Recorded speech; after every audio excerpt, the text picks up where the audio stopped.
Do we need to be advising our patients to get 7 to 9 hours of sleep every night? Let's look at that. I'm Dr. Nishi Bhopal. I'm board certified in psychiatry and sleep medicine, and this YouTube channel is all about integrative strategies to support your patients with sleep, which is one of the foundations of health. Okay, so let's look at this question of whether or not we should recommend 7 to 9 hours of sleep to our patients. That is what is recommended by clinical guidelines, like through the AASM, the American Academy of Sleep Medicine. The CDC has actually declared that insufficient sleep is a public health crisis. And indeed, insufficient sleep leads to all kinds of downstream issues. There's issues with mental health, which is something that I see in my practice, issues with cardiovascular health and increased risk of stroke, metabolic diseases, and the list goes on. Yes, it is really important that we advise our patients to get sufficient sleep every night, depending on their baseline sleep needs, which for most adults is somewhere between 7 to 9 hours. And in fact, this is a safety issue as well, because drowsy driving can contribute to motor vehicle accidents. And in fact, staying awake for more than 20 hours is shown to have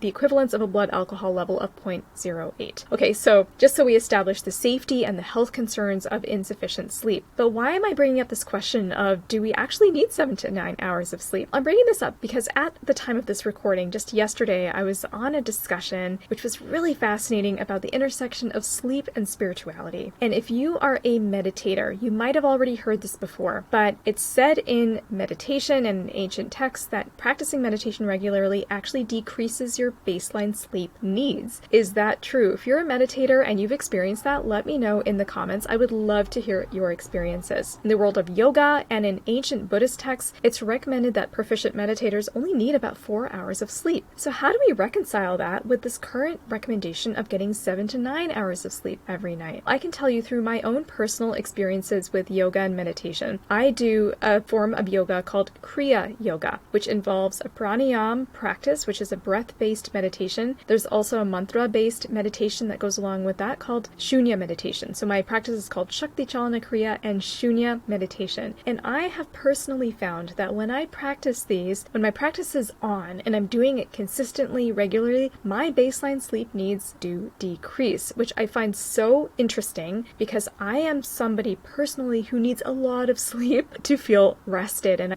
I've always been one of those people who needs more sleep than their peers. And I spoke about this in a previous video, which I can post the link to, about why I got interested in sleep medicine and why I decided to pursue a sleep fellowship, partially because of my own struggles with sleepiness and fatigue. So I have found that doing these meditation practices has not only decreased my sleep needs at baseline, but also has increased my daytime alertness and energy levels, which was really life-changing for me when I was going through residency, when we're all sleep deprived. Now, other people that I've spoken to who are also regular and consistent meditators have reported to me that their baseline sleep needs have decreased. I've even heard stories of people's sleep needs being decreased significantly by several hours a night. I just find that so fascinating. And there are some studies going back to the 1970s. There was an old study showing that people who participated in a 3-month Vipassana retreat had a decrease in their baseline sleep needs of 2 hours on average. And they found this in 70% of the participants in this 3-month retreat. There are also some newer studies showing that consistently practicing meditation increases alertness and decreases overall sleep needs. So why might this be happening? One of the reasons for this is that it might actually be improving brain efficiency, your ability to filter out stimuli that's coming in during the day. It's shown that meditation helps people to achieve a state of relaxed alertness. And in the Western clinical model, many of us recommend meditation to our patients to reduce anxiety and to improve insomnia, and it can absolutely do those things. We often think about meditation in terms of increasing sleep duration and inducing a state of relaxation and really helping them drift off to sleep and feel more tired, especially in our patients with insomnia. But studies have shown that with consistent meditation practice, we actually get the opposite effect. Initially, people have a reduction in their sleep onset latency, or the amount of time it takes to fall asleep, and they have an increase in their total sleep time. And within the first few weeks of practice, we may see this. But with over months and years of practice, what we start to see is that total sleep time actually starts to decrease, and overall alertness and focus increases during the day, and we get an increase in psychomotor vigilance even with sleep deprivation. So that is a really interesting point, because we know that in people who are not meditators, that sleep deprivation reduces cognitive functioning, memory, learning, and reaction times. Now, what about mindfulness-based meditation practices? I've spoken a little bit about about these classical practices like Kriya Yoga, Pranayama, these Buddhist meditations, Vipassana, and so on. But what about these more clinical practices that we might be recommending to our patients, like MBSR, mindfulness-based stress reduction? Now, some preliminary studies show that this type of meditation might not yield the same results as these more classical meditation practices. Why that is, hard to say. Maybe it is because they're more clinically focused, but even with MBSR, we do start to see a slight decrease in sleep duration over time and increased cortical arousal, so that psychomotor vigilance and that ability to sustain attention. In fact, at one time it was proposed that MBSR should be called vitality training because it does increase energy and it reduces fatigue and is associated with improvements in neuropsychological functioning. And this ties into Jon Kabat-Zinn, who brought mindfulness into clinical mainstream. He said that by paying attention, you literally become more awake. If you're fascinated by sleep and you're really interested in improving your clinical sleep medicine knowledge, then I invite you to get my free clinical sleep mini course. It's called Sleep Medicine Pearls for Outpatient Physicians, and it's jam-packed with lots of high-yield tools that you can use with your patients today. You can get that at intrabalance.com/doctors. We'll put the link on the screen here, or you can also get it using the link in the video description below. As I was saying, meditation helps to induce a state of relaxed alertness. We're not trying to induce a hypo-aroused state where we're in this complete state of relaxation and kind of drowsy, or you're in a hyper-aroused state where maybe you're even in a sympathetic activated state. What meditation does is it helps to create a sense of being intense and relaxed. Some of the earlier meditation studies using polysomnogram, looking at sleep propensity, found that meditators were more likely to stay awake and less likely to fall asleep, as defined by changes in the EEG, than non-meditator controls during periods of relaxed wakefulness. This is consistent with the idea that meditative training involves learning how to stay relaxed yet alert for successively longer periods of time. We need to understand more about why this happens and what's really going on with the brain. Part of it might be related to the nervous system and slowing of breath, improvements in the stress response, and heart rate variability. It's also said that with meditation, we get a reduction in activity of the default mode network. The default mode network is active during rest or when your brain is otherwise not engaged, and it's involved in mind wandering and daydreaming. Evidence suggests that practicing meditation is associated with decreased activity in the default mode network. There's also other aspects related to attention and alertness. And in this category, we've got two main subtypes. We've got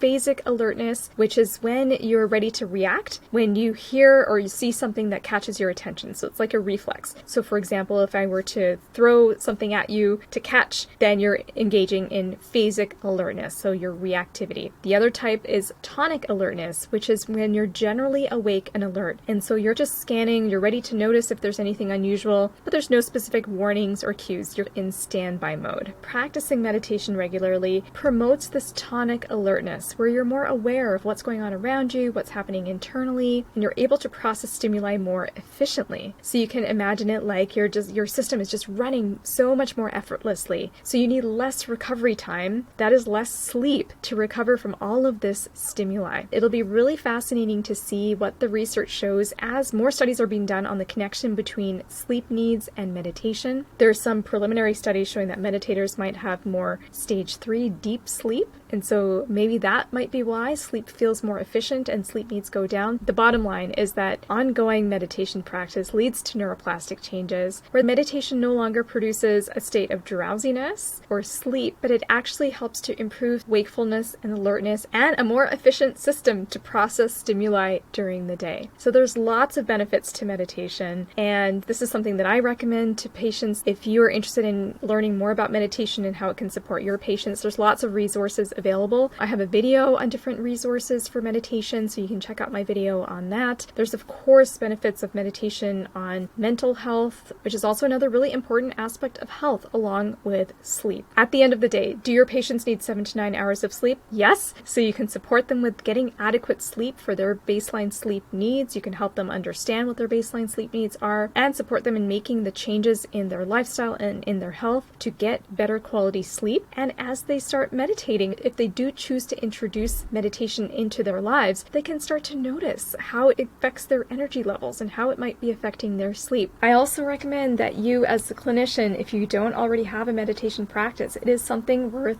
introducing into your life, because there are so many benefits. As physicians, therapists, or if you're another type of healthcare practitioner, it is so important that we take care of ourselves and focus on our own well-being, because only by doing so can we really be of service to others. Let me know in the comments below, what types of sleep issues do you see in your practice with your patients?